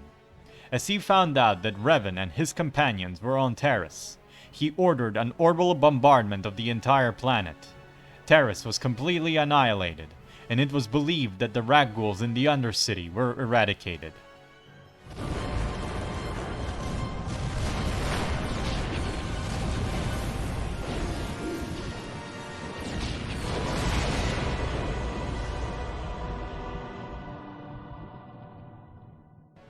However, many hundred years later, during the Cold War between the Republic and the Sith, the Republic attempted to rebuild Taris. To their surprise, it was revealed that the Rakghouls survived the destruction of Taris, and immediately began to spread to the surface world. During this time, the Rakghoul plague also spread to other planets, such as Alderaan and Tatooine. However, the Galactic Republic and the Sith Empire subdued the Rakghouls and nearly eradicated the disease once again. For the following few thousand years, rogue Rakghouls would be discovered throughout the galaxy. However, their numbers were manageable, despite their potential danger. Also, shortly before Taris was bombarded, a cure to the Rakghoul plague was found, so any infection caused by the Rakghouls could be treated, if the user was administered the cure fast enough. Not to mention, the plague could also be healed by the Force. So, yeah, the Rakghoul plague is starting to seem like an extra painful common cold at this point. However, the Muur Talisman still existed, and with it, Muur's soul, and so the Rakghoul plague could live on with him. Shortly after the rise of the Galactic Empire, Darth Vader discovered Celeste Morn in the stasis pod on Jebel and released her from it. The moment she awoke, she lashed out at Vader and turned all the stormtroopers accompanying him into Rakghouls. Vader escaped and left Celeste on Jebel alone with Rakghouls and the spirit of Muur, who continued to corrupt her soul. While the Muur Talisman's power was great, Celeste was a very pure-hearted and powerful Force user, so she was able to resist Muur's spirit taking over her body completely. But her mind was still affected by him, and she would slowly lose grip on her sanity. 20 years later, Morn, now nearly fully corrupted by the influence of the Talisman, fled Jebel, but not before having a brief face-off with Luke Skywalker, Han Solo, and Leia Organa. Celeste would then spend the next 100 years traveling the galaxy, her life prolonged by the dark side energy of the artifact. Along the way, she would take over a restored Empire Star Destroyer and transform all of its crew into Rakghoul. 10 years later, this Star Destroyer, now with Celeste at the helm, would attack a direct descendant of Luke Skywalker, Cade Skywalker, and his crew. Both him and his companion Aslyn Ray were scratched by the Rakghouls and became infected. However, Cade used his main anime protagonist powers of healing super force power level 30 to heal himself and Ray of the plague. Impressed with this feat of compassion and strength, Celeste got newfound resolve and halted the corrupting influence of Muur. She would then join Cade in his campaign to kill Darth Krayt, who was threatening to take over the galaxy with a bloody iron fist. Their quest took them to the planet Had Abaddon, where Morn allowed for the knowledge of Skywalker's presence in the deep core to reach Crate. He arrived, and a massive battle ensued, in which Celeste used an army of Rakghouls she had created over the many decades. All her Rakghouls would die to Krate's forces. The battle ultimately resulted in Krate's defeat to the Strike Team, and his death at the hands of his own servant, Darth Wirlock. With the Dark Lord finally eliminated, Morn focused on her own dilemma, the fear that the Sith spirit trapped inside her would soon dominate her completely. She asked Cade to free her of Muur's influence, and he obliged, killing her with his lightsaber. The Muur Talisman would then try to attach itself to Cade, but he stopped it and destroyed it using the Force, releasing Muur's spirit into the void of the Force forever. This, in addition to the fact that the majority of Rakghouls died in this final battle, and also the fact that there is a cure to the ailment, resulted in the Rakghoul plague being effectively eliminated from the galaxy, many millennia after it was first conceived. Whew, that was a very long entry. There's so much lore about what is essentially zombie mutant freaks. But you know, I'm sure this is like a one-time thing. There isn't another zombie lore entry that's very oh, shit.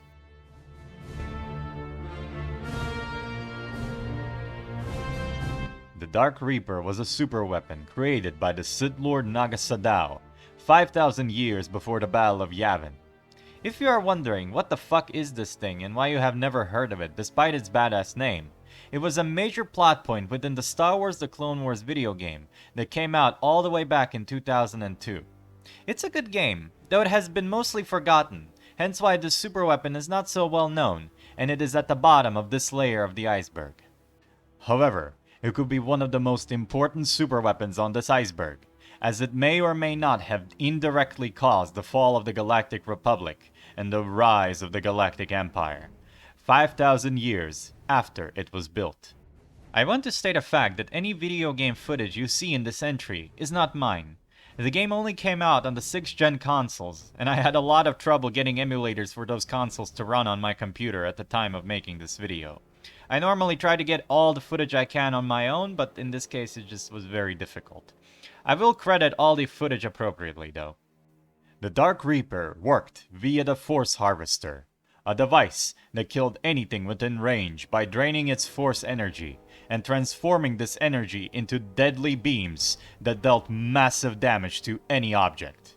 The Reaper was also equipped with many dark side powered turbo lasers for extra offense. It was used throughout the Great Hyperspace Wars by Naga Sadow and his Sith Empire to lay waste to several Galactic Republic planets. At that time, it was powered by raw force power of Naga Sadow and his underlings, instead of the Force Harvester. After the Great Hyperspace Wars, the weapon disappeared. 1,000 years later, it was rediscovered by Sith Lord Exar Kun, who led a war against the Republic during the Old Sith Wars, and he upgraded it with the Force Harvester. The Force Harvester created a force field of swords around the Dark Reaper, as anything living that entered its range would instantly die and be drained of the Force. When the fallen Jedi Knight and right hand of Exar Kun, Ulic Qel-Droma, defected from the Sith and returned to the Jedi Order, he taught the rest of them how to withstand the Dark Reaper's effects. He also told the Order that the superweapon was held on the planet Tool, and the Jedi coordinated an attack on the planet to destroy the superweapon. The attack was a success, and the Dark Reaper was then disabled, broken apart into several pieces, and each piece was scattered across different planets all over the galaxy. 4,000 years later, during the Clone Wars, Count Dooku discovered the history of the Dark Reaper and wished to use it in his war against the Galactic Republic. He first found the Force Harvester on the planet Raxus Prime and captured Anakin Skywalker, who was trying to stop Dooku. He decided to test the Force Harvester on Alaris Prime, one of Kashyyyk's moons, by activating it in the middle of a forest alongside imprisoned Wookiees and Anakin. While Anakin managed to escape, the weapon was activated and destroyed all living matter within its range. Anakin would report back to the rest of the Jedi of Dooku's new toy, and the need to stop it. In the meantime, Dooku used the Harvester to collect Force energy on the planets Mon Calamari, Agamar, and Bakura. This involved the Force Harvester absorbing millions of innocent lives to power itself. Dooku then found the rest of the pieces of the Dark Reaper scattered across the galaxy, and would then rebuild the superweapon. The weapon would once again be stationed on the planet Thule, ready to be used against the Republic. While Ulic Qel-Droma informed the Order on how not to be pwned by the weapon's insta-kill field, this knowledge was lost by the Jedi Order over the course of the many millennia, so Anakin sought out to rediscover this knowledge. He traveled to Renoir, where Qel-Droma was entombed, and made contact with his spirit. Qel-Droma's spirit told him how to resist the power of the Dark Reaper. However, he also warned Anakin that resisting the Dark Reaper requires the person to tap into the dark side of the Force, and that this might corrupt their soul.